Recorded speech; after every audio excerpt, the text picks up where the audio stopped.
Well, hello everyone. This is Frank Fear with good friend Mike Fox, and we're here after actually pretty pretty significant beating, Mike. Yeah, it was pretty. It was very disappointing. Um, nobody.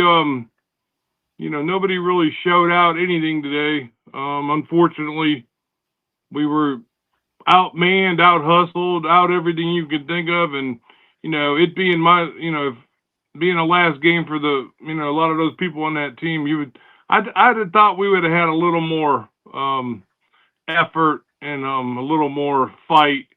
you know, you don't get to win every fight, but you can leave a mark on somebody. The way I see it, I didn't even see anybody get to eat anybody's ear or bite them or whatever. So it just seemed pretty flat, very flat game, and that's being nice about it. Yeah, that was maybe the most surprising thing, particularly with a bye week. We knew that Texas Tech had a lot to play for, and the fact that they clinched a spot in the Big 12 championship last night with Arizona State's loss. Yeah, so what? I mean, they came in, they were organized, they were focused, and it was West Virginia that was troubling, and it's things were just not aligned right. I mean, that punt play in the second half was just one indication where the shift wasn't made. Too many balls that were not thrown very well. We talked before we went on air. The rushing. Let me see. Let me pull that up again. Total rushing for West Virginia, 37 yards for the day, and Texas Tech put up almost 600 yards. Uh, this is not for me to confirm. I'm sure, our friends with the various online sources that follow WVU football will confirm this. But I will say I could not find in the modern era a bigger point differential than 49 points. I hope I'm wrong. I hope there's another game in there. If you go back way before the modern era, there were a couple of games. I know we were beaten by Michigan 114 to nothing, but that was like 120 years ago. So it was difficult. It was a difficult game because we had played so well in the previous three games, and this one being the fact that there's no redo, it just leaves a bad taste in your mouth. But you know as well as I, Mountaineers will pivot, reorganize, and come back. And I wanted to put this up before I turn to you for people who may not have seen this. I'll put it up right now. Um, this is the opening schedule. The Big 12 schedule for 2026 has not yet been set. They'll announce the date when it's going to be set. It'll be followed closely. But the non-conference schedule, those games are scheduled years in advance. We open up against Coastal Carolina first weekend of September. That's a group of 5 team. Then we play UT Martin also at home, a group of 5 team. And the biggest test in the non-conference schedule is going to be Virginia, neutral site, Charlotte. Virginia's bounced back. They play Tech tonight. They'll be favored to win. And then, as I said, with the Big 12 schedule to come. Yeah, I mean, yeah, everybody's eyes are on next year, obviously, because they obviously, their eyes was not on this game. And it was disappointing to have that much time to prepare for someone and to, be out 600 yards of offense. My Lord, that's 300 yards a half. Lord have mercy, and you can divide that by 60 minutes, and you can see that's a whole lot of yardage per minute. So. Definitely disappointing. They got a long way to go. It's obvious for lots of different reasons. If you look at that payroll scale that you put on there, that's what you get for whatever 18,000 a alleged unit player per se versus the other people. What are the other guys? They're like 112,000 per unit. I know everyone gets a different scale, but and I don't know how many players do they count. Is it 50 players, 60 players, 80 players? But whatever it is, obviously there's the difference right there, part of it. Plus, we're basically in the top 80, so we're lucky. We're 76 and 78 in some categories. I'm gonna just say top 80 to round it around. But these guys were a top 5 team, and they showed it today. That's for sure. So they got the W, and we got embarrassed, and that's sad. Yeah. Sad day. Yeah, the chart that I put up that we showed in the pregame show, we got to make sure people know that's for 2026. The recruits that are coming in, and it's based on 33 recruits. And again, to interpret that average nil value, that basically is a value for the team. And I think one of the things that we have that teams like Texas, Notre Dame, et cetera, don't have, those teams recruit a lot of 4 and 5 stars. And teams like West Virginia, Iowa State, a number of the Big 12 teams, they'll have a predominant number of 3 stars. And then, as you said in the pregame show, the hope is that you coach them up. And so even though they're 3 stars coming out of high school, you coach them up. Plus, this chart doesn't even begin to get at the portal. And that's where the big nil dollars are being earned. But you're right, West Virginia is doing some things. The Board of Governors announced it, doing a variety of things to commit themselves to funding the athletic program at a level where, and I think it's a fair quote, will be competitive in the Big 12 conference. And that not only applies to football, but also to other sports, not only including basketball, but men's basketball, but women's basketball and other sports. But it's an uphill climb, because when you're competing against schools like, Michigan, Ohio State, schools like Oregon, Texas, any of the Texas schools, you're running up against. Well, they got more people in Texas. There's a whole lot more people in Texas. And they've got bigger donors. They've got bigger industries, et cetera, et cetera. And it's tough. I mean, it's tough. Now, the revenue sharing is a way that levels that out because everybody can only share up to a certain dollar amount that's set across schools each year that they can distribute. So schools can't, Texas can't allocate more to players on a revenue sharing basis than West Virginia, but nil is not covered under that. And so it's a whole different ballgame. But, West Virginia is making changes and will be more competitive in that regard. And then you add that to basically a whole new roster coming in. And it was difficult. The thing, I feel terrible for the coaching staff. Rich Rod, I wouldn't want to have to go in front of the cameras today because, as I said before, there's no redo. This is it. And it coming on the heels of 3 solid games where it looked like we had turned it around, even though clearly, this as a former player, this was the best team we played this year by far. But still, it's tough for the fans.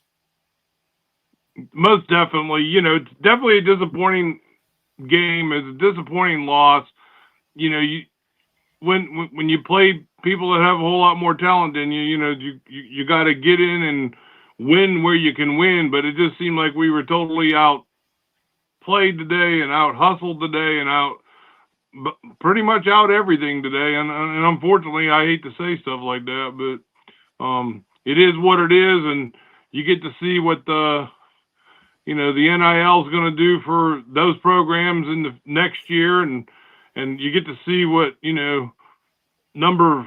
either 76 or 78 in different categories out of that many, and we're not even close to being in the top 35, let alone the top 25. So there's definitely a long way to go, and just gonna put it out there frankly, if you don't get moving on it, you're going to be so far behind it won't matter anymore, because people will get ahead of it and they'll start making progress on it, just like some of these other schools that are coming out of nowhere. So I don't know, just there's a long hard road ahead for the Mountaineers, that's for sure. Yeah. I edited the graphic I showed just a few minutes ago. and I mentioned the names verbally in the pregame show. But one of the things that we're looking for nuggets that are hopeful, and this particular graphic, what's changed there is the far right graphic, because as I mentioned on Wednesday and again on the pregame show, I can't remember a time when West Virginia, at this time in particular of the season, now the announcement of the early signees is coming this week at the end of this upcoming week, but On3 and Rivals identifies 8 players that West Virginia has recruited that are considered quote unquote elite recruits, meaning All-Americans in high school, exceptionally good, have the ability to make a contribution their first year, hit the ground running, and also the possibility of playing in the pros. And you can see there are the names, and I think the Kevin Brown at the top, his dad played at West Virginia, got a lot of press because he flipped from a Penn State commitment to a West Virginia commitment. And if you notice it by position, you can see where they're literally putting their money, and it's in the offensive line and the defensive line and linebackers. You got 4 offensive linemen there, and they're from all over the country: Pennsylvania, Maryland, New Jersey, Tennessee. Kevin Brown, LaMarcus Dillard, Reed Morris, Camden Goforth. Remember those names, because they're going to come in, I would say immediately, I'm going to predict, and make a contribution to that offensive line. An edge player from North Carolina, Camden Gillespie, and then 2 linebackers, both from Florida, Antoine Sharp, Cameron Dwyer. Remember those names. And just to show you how good they are, and I mentioned this on the pregame show, before these guys all signed, West Virginia was ranked 9th of the Big 12 schools for 2026 recruiting. With them, they're number 4. That's important. And in terms of national rank, before all those guys signed, West Virginia was 48th. These guys moved West Virginia from 48th to 32nd, which is clearly competitive. You can see the national rank in the Big 12. But, that's good. Anytime West Virginia can get in the top 25 or near the top 25 in recruiting, it's been a good year. Well, I mean, you got to have the players. My God, you can't do it without them. So, yeah. And then you better have some coaches. I mean, coaches that can coach people up. I don't care if they're a 3-star or a 5-star coming out of high school. We got to keep elevating these young men and keep teaching them something and making them better and getting them better. Because if you're not getting better, guess what? You're getting worse. So yeah, that's a real true thing. It really happens. So. Yeah. Well, that's good on that. That's good on that front, but it definitely didn't help out today. So yeah, WVU fan 13, a loyal and very insightful participant. Yeah, key takeaways: Texas Tech 32 first downs, to 9 first down conversions. In fact, I'm looking at that. Let me see. Let me look at that again. I was looking at it. It's just amazing. Yeah, they were 17 for 24 on 3rd and 4th down. 17 for 24. The fact of the matter that they ran so much on 3rd and 4th, particularly 4th down, they were 3 for 3, 14 for 21. You've got that up there on the 3rd down. West Virginia, on the other hand, was 2 for 15. 2 for 13 that fan 13 has on there for WVU. But on 4th down, we were 0-2, so 4 for 14. And Texas Tech, even though they had a lot of yards through the air, I'm looking at this now, Morton was 25 for 32 for 310 yards and 3 TDs. Wow. Yeah, unfortunately, we couldn't even get any charity points at the end of the game when they probably moved some players off of the Texas Tech team. It's like, it was just, we couldn't get points to save our life today. Yeah, that's right. And he's right. End of story. And also 3rd and 7 and longer. Oh, hey, amen. Amen. I mean, it was like, okay, it's third and 18. We got them now. Excuse me. And all of a sudden, boom, they, you got to give Texas Tech a lot of credit. They could not have done what they didn't do unless they took their preparation seriously. They studied the films. They figured out, heard the announcers say over and over again, out of position, a variety of, I mean, a lot of them were great throws, great catches, but still, it was a combination of talent and preparation and strategy. And, that's what, it's well, that's it's why too they bad keep now. score, Frank. Here we are at the end of November. I know. Here we are That's why at the they 1st keep of December. score. So, I Literally. mean, And now we've got proof is on the scoreboard, unfortunately. Yeah, it was a disappointing ending. So I thought that they'd have a little more fire, especially since they had a week off. I mean, my God, a week off and Thanksgiving and little time and to get everybody better and get coached up. But it just seemed like a bad 2 weeks of preparation.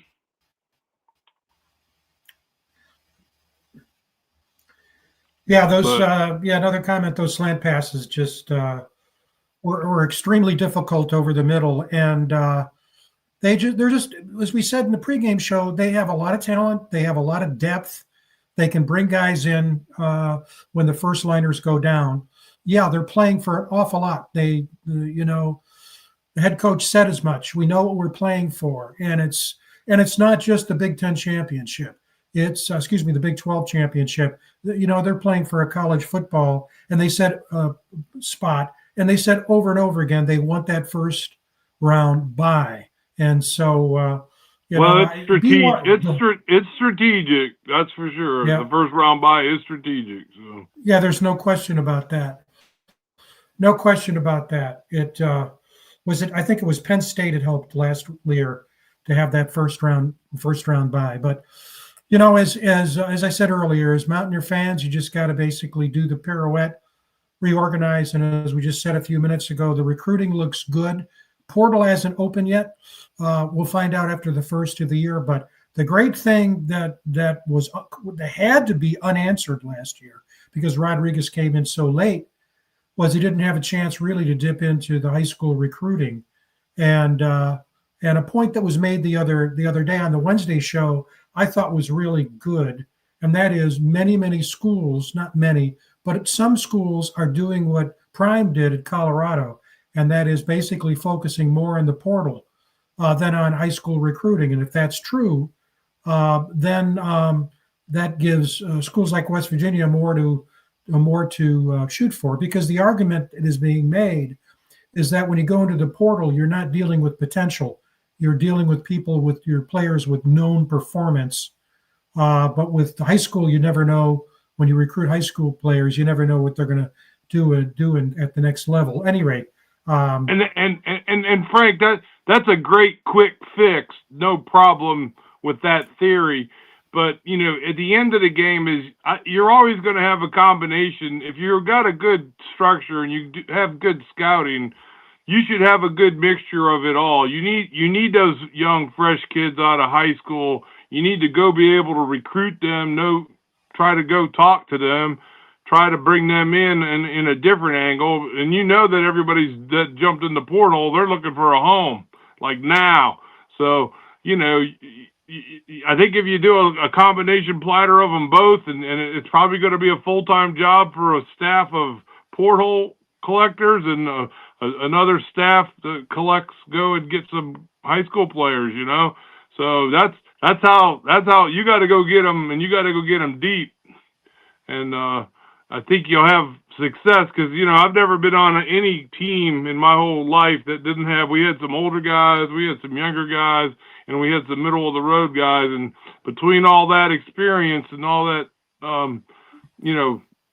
professionalism, it makes sense. So it's like, we got to find a balance to make it work better. I mean, it's obviously the portal is a lot simpler because it's lining up right in your face, and here you say yay or you say nay. So, I mean, I get that part of it, but you got to go deeper to really squeeze the talent out of the real pool of talent that's coming your way. And if you can get a little bit of both, then I like the chances that way. Yep, I agree. If they're in the portal, there's a reason why they're there. So you gotta ask yourself that question too. So that's right. I'm an unhappy player, and I didn't get to play or whatever. I mean, I guess that's a lot of their answers. But yeah. But the money's the other part of it. So I get it. Yep. And again, WVU fan 13, 2 comments. First one I'll put up again. The point here, we're looking for a new line, offensive line. That applies in all cases, right?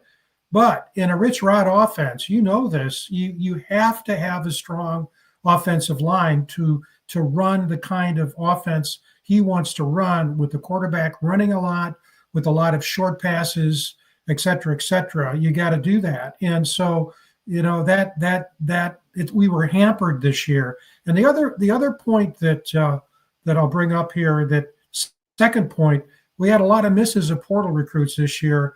And it may have been missed on evaluations, but again, Rich Rod started in January to starting to mine the portal, and a lot of the top flight players were not only taken, but I'm not sure he had the resources that he ended up having. And I think it explains in part why, as soon as the second portal opened after spring practice, he went back in and said he was going to go back in. And some of the guys that played a lot were players that came in from the second portal. But again, the program was at a disadvantage by the late hire, and also in terms of the competition. But both of those points, as usual, by WVU fan 13, right on the target. Well, yeah, they you got to get what you can get when you can get it. I mean, that's but then you got to be able to get somebody that you can coach up, and hopefully you have a staff that can actually teach that position and bring more value to that player. As far as the offensive line that they brought in this year, I'm going to say, very average. I'm not seeing a lot of north-south in the offense run game. It's a lot of east-west perimeter zone stuff, which I understand that's what Rich does. But, sometimes you got to take it up the gut, and sometimes you got to be able to take it around the perimeter. You can't just keep running to the sidelines. I believe you have to have balance, personally. So you got to be able to stick it both ways, and you got to be able to stop it both ways too. So there's a long way to go, that's for sure. So well, we got hurt in that regard too, because Jaheim went out in the Ohio game. Ty, the transfer from Northern Iowa, and I can't remember what game he went out. It may have been in the Pitt game. He got hurt. And as a consequence, two of the big guy and the scat back, both of them are gone now. Well, that's what happens when you can't make holes, whether they're wide on the perimeter or between the tackles. When you can't make a hole, people end up getting hurt. They don't last as long. So it's a simple fact. Yeah. That's another comment here. There were times when I said to myself, effort is not a coaching outcome. It's a personal outcome. And I don't want to criticize Cam Vaughn in particular, but I think the point here is valid. Lack of effort to get the ball. We just didn't seem to have the kind of go get it tonight the way we had against Houston, down in Houston, TCU up in Morgantown, and also what I saw, hampered as we were by not being able to run the ball against Arizona State because they were overplaying the run. Yeah. I mean, unfortunately, I know there's people that, don't deserve this comment, so I don't mean any harm by it to any people that it doesn't apply to. but if the shoe fits, just lace it up and wear it. You know, I'm sure everybody was packed, ready to go home today. You know what I'm saying? Yeah. So. And that, you know, if there's one thing, you know this, and if there's one thing that I've learned by talking with guys who played back in the 80s in particular, you know, that's just not an attitude that you have. You don't look forward to going home. You leave it all out on the field. And, you know, and again, all we're saying is that we've seen that, we've seen it a bit. It was one of the biggest complaints in the Brown era. And we thought we had turned the corner on that, but that was an issue today. Now, again, there were a lot of fans that weren't there, but I always take the position of thank the fans who were there. It's cold. It's a 4-7 team, et cetera, et cetera. And so, you know, you thank the people who were there. Yeah, there was a good crowd there for a 4-7 team. Let's just put it that way.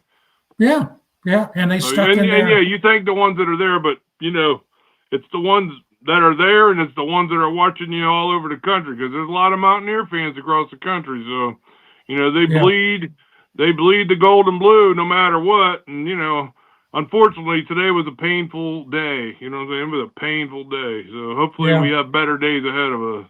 Yeah. And you know, I'm going to put this chart up again because it just made me think of something as you were talking there. Hold on, let me get it up here. And that's the schedule. Is that I was thinking about this today when I was reading a quote that the I'm blanking on his name now. The head coach at Texas gave, and he said, you know, we deserve to be in the college football playoff because look, we went up and played Ohio State, and you know, a lot of teams wouldn't do that, particularly out of the chute at the beginning of the season, wouldn't go up and, you know, play that. And I think one of the issues now, I know Alabama and WVU were supposed to play, and that's off the schedule, but Coastal and UT Martin are a group of 5 teams. They're not Power 4 teams. And so it's, you know, we won't know what we really have, not to cast aspersions to those 2 teams, because Coastal Carolina has made headlines in the past few years, but we won't know until we get to Virginia. And I understand you got to get W's, and the Big 12 schedule is tough, but still, I think that's an issue. Well, I mean, rule number one, you never underestimate anybody. Those people are playing hell. They don't care. They'll take your money because those will be, you know, monetary valuable games for those schools to start with, and they'll beat you too. So we're in no position at any point in time in the very near future to take any game for granted, because they'll take your money and they'll beat you too. That's right. You see the attendance there, Mike? 44-2 is not bad at all. You know, especially for Yeah, last game pretty cold from what I heard from some friends, and definitely, you know, that's a lot of people. Blue and gold pride. It goes a long way, more than anybody thinks. And I agree with him. Yeah, Weimer and Carrico played hard. I mean, you heard their names a lot.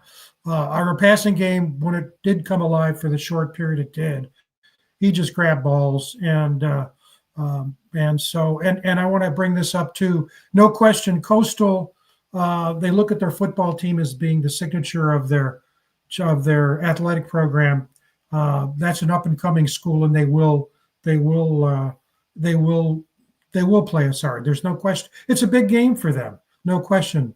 Plus you get a lot of kids from the whole Northeast type of area, and even down there, you got a lot of young players that come from pretty good football areas that, you know, they actually, you know, go down there and do pretty good, you know. So, you know, you never underestimate anybody, because, you know, I've never played a game where I could just throw my helmet on the field and think I was going to win.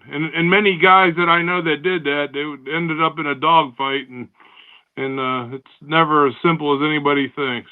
Ever. That's right.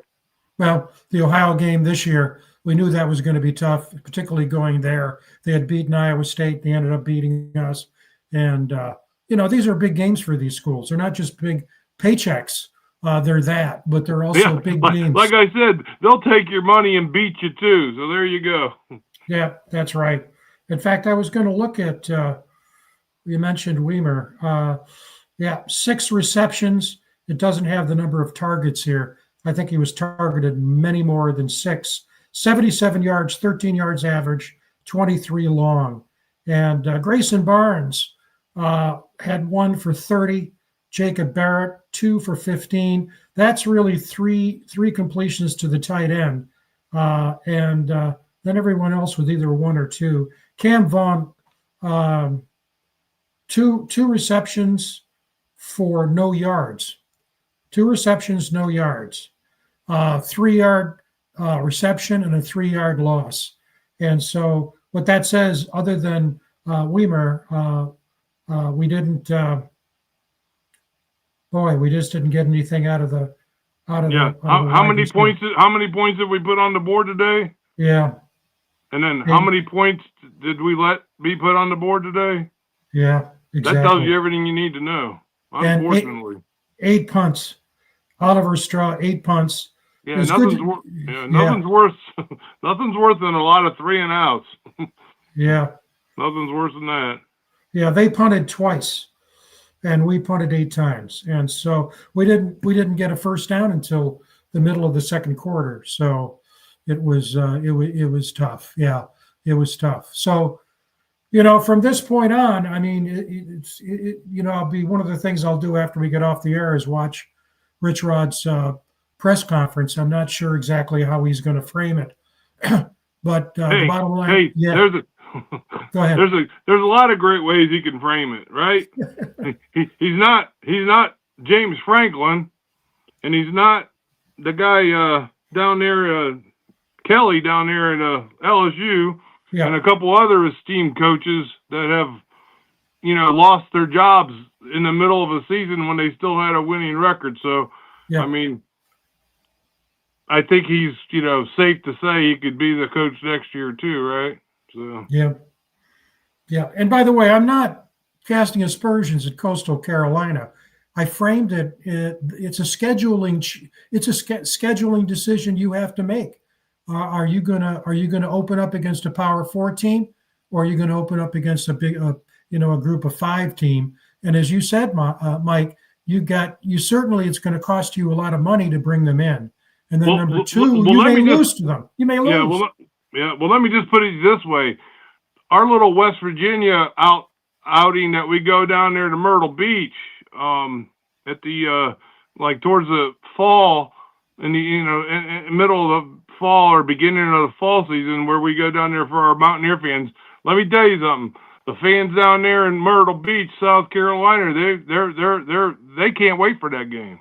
So. Oh, no kidding. Yeah. So it's going to be a big deal. So that's right. You'll see. So Rich Rod said this: I know what's wrong and I know how to fix it. I'll tell you what, that's a hell of a lot better than I don't know what's wrong and I don't know how to fix it. It's clearly, it's a real easy fix, Frank. I mean, it's called money. It's called get more money, and it's called let's be able to coach some people up and teach them, because frankly. Overall, from what I've seen, we're in the top 80 in the whole country.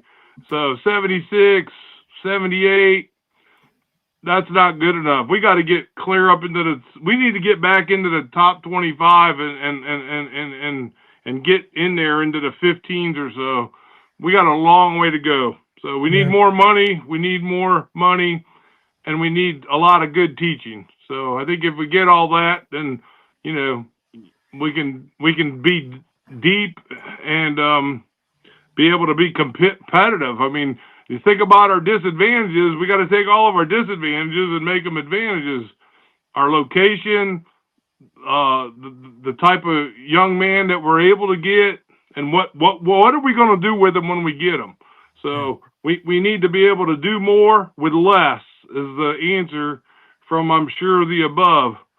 So it's what I mean is the people that are in charge. So you got to do more with less, and sometimes that's it's a wonderful saying, but it really nothing from nothing is nothing. So that's what I say. Yep. Yep. Here's another quote from the press conference. What he was pushing, what would he do? What did he have to fix? And just to reinforce just exactly what you said, personnel. And yet, you have to be. I know it's very difficult, and anybody who's in executive position faces this, particularly when they hired the people, as he did, for the most part. Because you can't bring people in and then do a turnabout and complain about them. But the fact of the matter was, in today, the talent differential really showed. And but anyway, things are looking good. There's going to be a lot of press coverage of the early signing period, which, as I said, will be the end of next week. Then there will be the February signing period. So signing will continue until early February, and then the portal will open. And so on our Wednesday show, we'll keep on tracking that, both the recruitment of high school players and junior college players, as well as the portal, where players are transferring from other four-year schools. And so we'll see how the portal goes, because but you're right, what you said earlier, Mike. When players make a shift, that could be for good reasons, but also it can be for challenging reasons. And I think it explains why some portal players never really pan out. But at any rate, we'll just have to see. Yeah, I mean, it's pretty bad, in my opinion, that a high percentage of some of the folks that came our way, so to speak, and this isn't a to slight any of the good ones, but it's hard to believe that some of the basics weren't even covered in the places that they came from, whether it's from another school or from a high school. It's just it's amazing the fundamentals have slipped that far. So we have to get back on that, because fundamentals win lots of football games. Yeah, that is a constant complaint that, you hear this all the time. For example, in baseball, people complain, why don't we see more bunting in Major League Baseball? One reason is it's just not taught, and it's not mastered. It's not taught as much as it used to be, and it's not mastered the way it should be. Because you get paid $1 million to hit home run. Amen. They don't want you to bunt, even That's though it's right. a good strategy from time to time. Yeah, small ball has won World Series, so you're absolutely correct. But it's just, you're right, and I would say earlier to your point about moving up that ladder, and let me also say this, that and you and I are not ones to do this. Greg and Mickey are also not ones to do this. Is that the best professionals I've ever known are self-critical. They're not just critical of others; they're critical of themselves. Absolutely. What could I have done better? What do I need to do to get better? How do I dedicate myself? Then they're persistent in it. So this issue of, I always say there's a difference between criticizing and critiquing, and the criticism is just. It's just awful. It's just terrible, tearing down. Yeah, you got to be able to have a constructive criticism that players can understand and digest without getting upset and running to the portal. That's right. So it's and obviously it's a problem.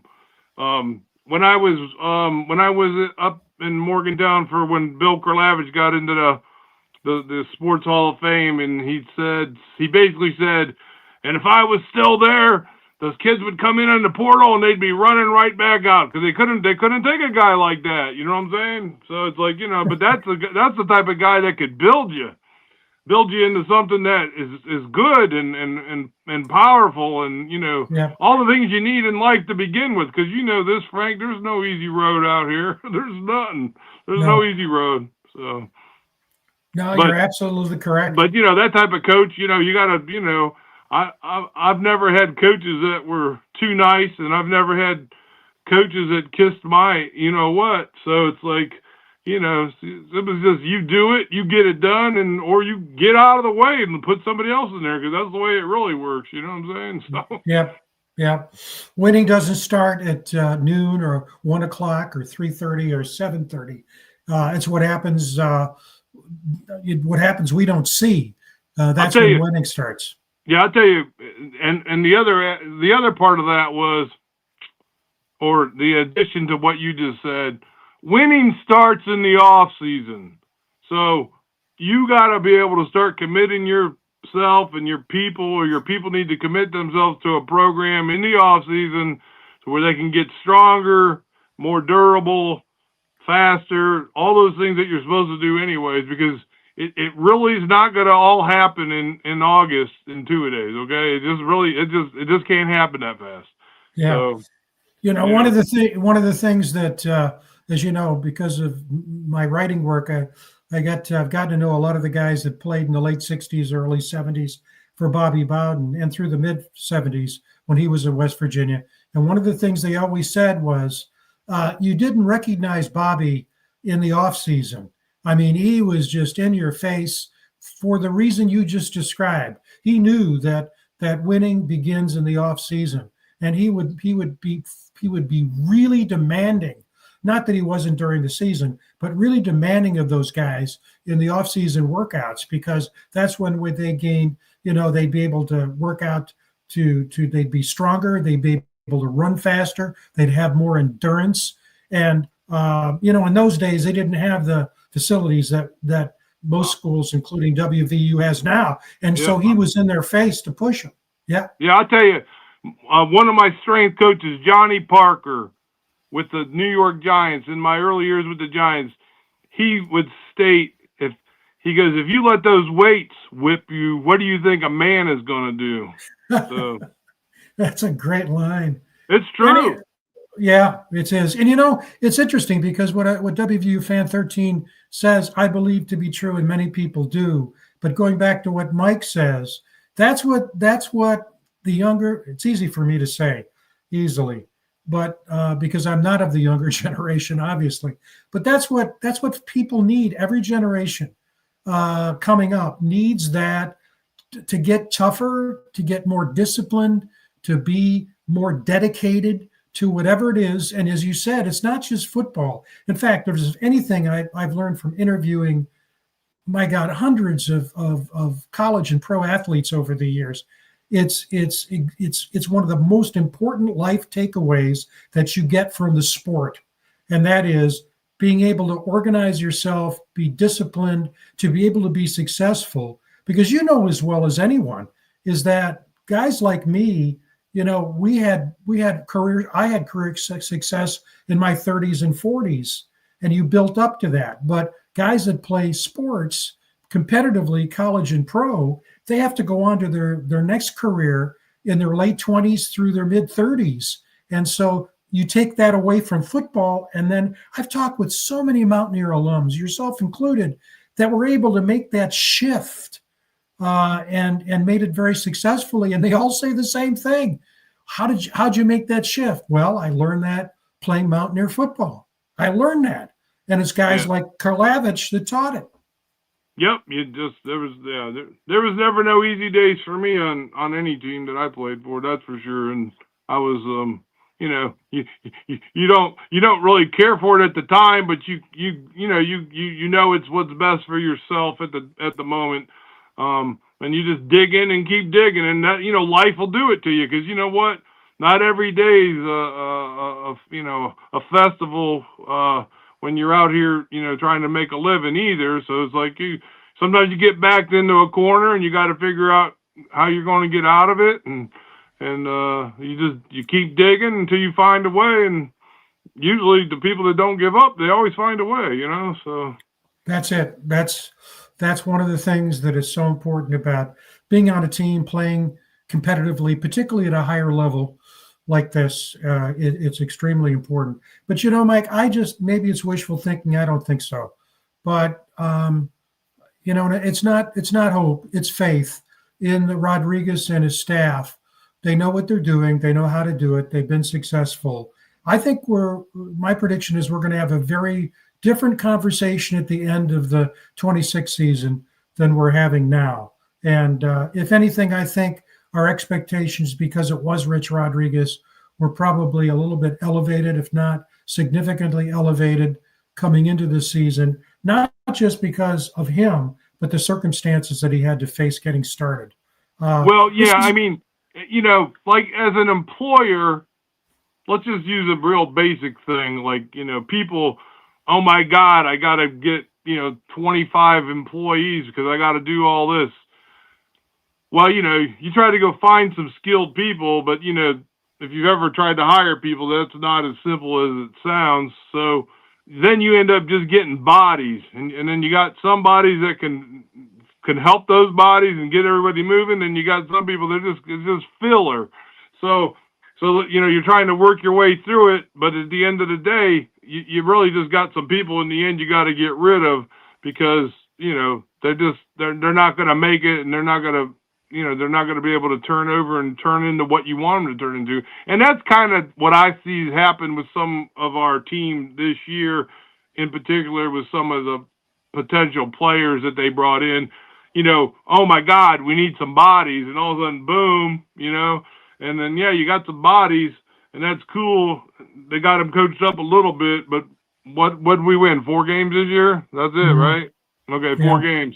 So now Rich will have a year under his belt of this technical chaos moving into the 2026 season, and all of a sudden he's going to be able to, I can actually, slow this ship down for a second, and I can maybe pick a player that I know that I can coach instead of like, oh my God, I need bodies over here. You know what I'm saying? So, or I need a running backs. We'll get 4 of them because you never know. If you get a running back the last 4 games in a season with a, middle of the road type of, offensive line, well then that's probably a good thing. Okay. I hate to say it like that, but 4 games of people trying to smack you is pretty brutal sometimes out there on that 100-yard field, so, but I could see where that would be the case for Rich, and hopefully, I wish him the best of luck. You gotta keep pushing, and he's got to keep pushing too, so, because this ain't no joke out here, we're in a geographical location where we need to be able to stand up and be counted, and, we got a lot of competition all around us, and they look at us the same. But if they're getting 5s and we're getting 3s, we got a long way to go as far as 5 stars versus 3 stars. And then we got to be able to coach them up, turn them into 5-star pluses. Yeah. So that's the name of the game. If he can pick some of the players, which is like picking the ingredients for your Thanksgiving dinner, then we'll slowly but surely get there, but it's obviously hard to do all that stuff in one swoop. That's right. As we got to see, it got us to be, we won 4 games. Yeah. We won 4 games. That's it. So. Yeah. What do you think about this question again from WV Fan 13? It's a big question, and that is the defensive coordinator, Zach Alley. I mean, I think Zach done a okay job. There's a whole lot more that he could do too. They gave up 49 points today. I mean, most people would have been fired. But we didn't score any either. Most people would have been fired. So, it's obviously a transition year for West Virginia University football, and they're going to just look at it that way because it's probably the simplest thing for them to do at this moment in time. But we need to be able to get back to the basics, get the players that he wants to be able to teach and coach up, and get more teachers in there that could help teach and coach up, because that's the name of the game. So if you don't do it, we'll be having a bad conversation next year this time. So yeah, we reached out to people in the Oklahoma area when he was hired, and the feedback we got was, this is a loss for OU, and it's a real big win for you. Of course, Zach had previous experience with Rich Rod, etc. And he's a good coach, and he's very well liked and respected. But I think it's fair to say that, yeah, there were defensive issues that would pop up. The defensive secondary became a little more iffy. Again, there were injuries, no question about that. Terrible to see Fred Perry end his career the way he did, because talk about a guy that had a lot of vim and vigor and spirit, and knew the system, because obviously he came from Jack State. But it always Zach, happens. Yeah. It always helps. Yeah, but Zach's, it's just what you said. The career, these coaches get paid a lot, but the career issues are public, and you're known by what your teams do and what their stats are. Yeah. And I think we'll see improvement next year, because there'll be an upshift in personnel. Yeah, listen, me personally, I'm not a big fan of, oh, yay, let's go fire a coach, okay? Because I think that's the biggest thing that puts the school even further behind, okay?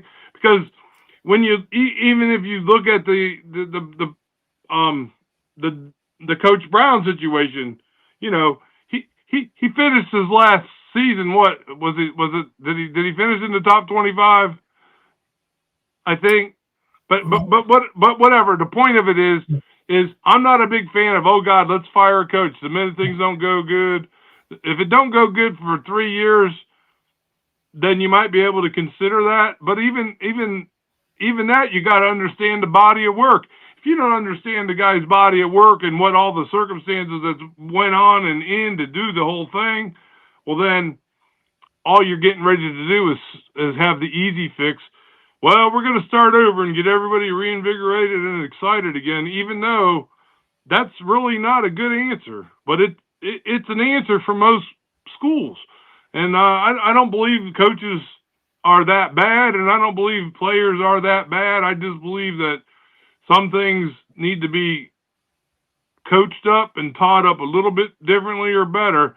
And, I don't know any player that ever didn't feel bad about the performance of his game at any point and any level that I played. So, I mean, even if they won the game and they might have had 5 bad plays, they were pretty critical about themselves. Most of the people that I knew, including myself. So coaches are the same way. And, they're just holding the bigger brush to paint the picture. And it's just we're just not there yet, and that's the bottom line. We're not there yet, and they're going to give Rich a shot at getting there. And I want Rich to have I want him to have as many assets as he needs to get the job done. Because I'm telling you, it's going to be a long, costly climb. So if we don't get there, it's because we didn't buy what we needed. Because it sounds like we got enough coaches to coach, but we still need a little bit more professional touch to it. And we need to make West Virginia special again. I mean, that's the bottom line. And how does it become special? When you start winning against the odds, which is where we're at right now, winning against the odds going into next season. So, yeah, we have 3 games that we should potentially win and open up to a pretty good start. But never take any games for granted. Those people can punch you right in the mouth too. So, and they'll take your money too for the money games. So, as we discussed earlier.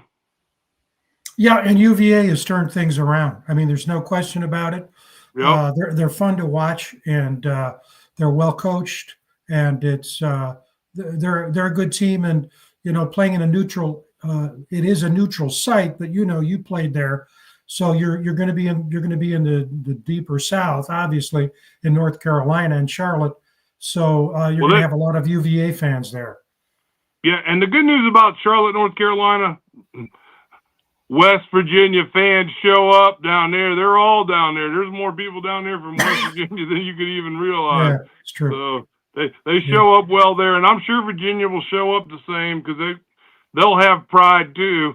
So, but a lot of West Virginia fans in Charlotte, North Carolina. A lot of them. Yeah, we're not using trust the climb anymore. What's interesting about it is when it'll probably happen when Neil Brown gets his next job. Will he take that phrase with him? It'll be interesting. I was surprised to see that and I'm blanking on his name now. The coach who was at Western Michigan, who then went to Minnesota, and he had this row the boat. We're just going to row the boat together. He took that with him from Western, where he was successful, to Minnesota, and that's rare. Come up with something new, but they're better than they were at Minnesota. So who knows? But we're not Well, saying you that. know, I think he'll get another job eventually, Coach Brown, and I wish him nothing but the best of luck. He did what he could do for our program with what was left for him to do. And then we were in a COVID era, and then then all of a sudden we started getting this transition to this NIL. There was a lot of instability in college football, especially for teams like ours.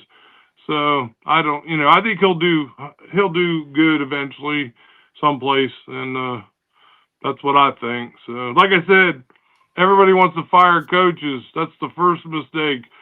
Once you pull that platonic plate out, now you got to start the culture all over again, and it takes a good 4 or 5 years to build a good culture for a real team. So I mean, you don't get it's not like Instagrow. You can't just sprinkle Rapid Grow on it and it's going to grow up for you in the morning. You know what I'm saying? That's right. Absolutely. Well, one thing we know for sure, I know I can say this for the people who are watching or will watch on the archive, we're Mountaineers, and we're going to continue to strongly support the school and the teams. We'll be there. We're not rainy day version fans. And in fact, I've gotten to the point in my own, when I get on social media, I don't even respond to people who are what I would call sort of pathetic in terms of their use of language to describe WVU athletics. I just don't even respond anymore. I don't pay attention to them anymore. So we're going to stick with the Mountaineers, and we're there. This thing's going to get turned around. No question. You know what they say in that movie Anchorman? Keep it classy, San Diego. You know what I'm saying? There you go. Very, very good. Well, I'm looking at the clock. They say all good things must come to an end, but that's just, we got to say that in terms of a double. Mike, it's been just a joy having you on the pre and post game shows this year. You've done a great job. Yeah, appreciate the opportunity, Frank. If anytime you need something, you let me know. Will do. And the other reason we're saying good things come to an end is this is the end of the line for Mountaineer football pre and post game shows for 2025. It's too bad that Greg could not be here today at the last minute. He had a family obligation, and he's out of state actually as we speak. But I know I can speak for Greg and my partner on the Wednesday show, Mickey Plumley, just like you, a Mountaineer football alum, that we always enjoy doing these programs, and we especially enjoy having an opportunity to interact with great fans who take the time to watch. And God willing, we're going to be back at you next year for the 26th season. At least for now, the schedule will be exactly the same, to have a pregame show that is scheduled so that there can be a half an hour break from the time we leave the air to the kickoff, and then a post-game show that would come on 20 minutes or so after the final kickoff. And the reason I'm hesitating, I'm looking for the next graphic I want to put up, but we'll continue in the meantime to do our Wednesday show on Mountaineer Locker Room Then and Now. If you're familiar, even if you're not familiar with the program, and those who are familiar with the program know the title needs to be taken explicitly, because what we do, it's a combo show. We always have a guest from Mountaineer past, and then we talk about Mountaineer present. That's why it's Then and Now. Every Wednesday at 7 p.m. It's on this channel, on the Voice of College Football, specifically West Virginia, the Voice of College Football on YouTube.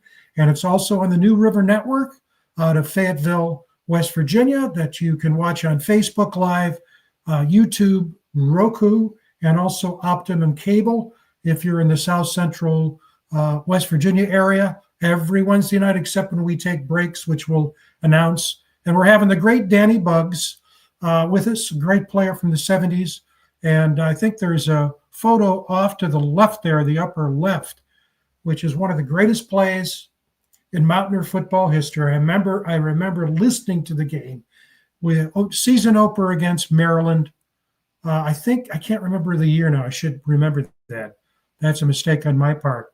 And for some reason, I don't know, Maryland decided to punt with, 20 seconds left in the game, and they were ahead, and they decided to punt to Danny Buggs. And they punted the ball, and Danny went all the way for a touchdown. And you can watch it on YouTube.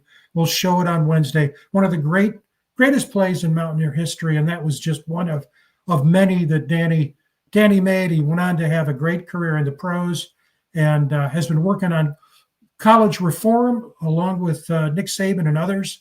And so Danny's going to be with us from Georgia on Wednesday night. And if you can tune in, again, it's live, but it's also in the archive. So, Mike, again, it was a pleasure. And for Greg and for everyone, thank you for watching, everyone. And have a great holiday season. And we will see you again, we hope, very, very soon. I think there's another comment here. Let's get that on. Hold on just a second. I want to make sure we get that on. I saw it up there at the last minute. There it is. Well, thank you very much. And thank you for contributing so much, WVU Fan 13. You've been a tremendously loyal and significant contributor, really, really smart, and we appreciate your contributions. So for Mike and for me and for Greg, you have a great holiday season. Take care, everyone. Happy holidays, everyone. Go Mountaineers.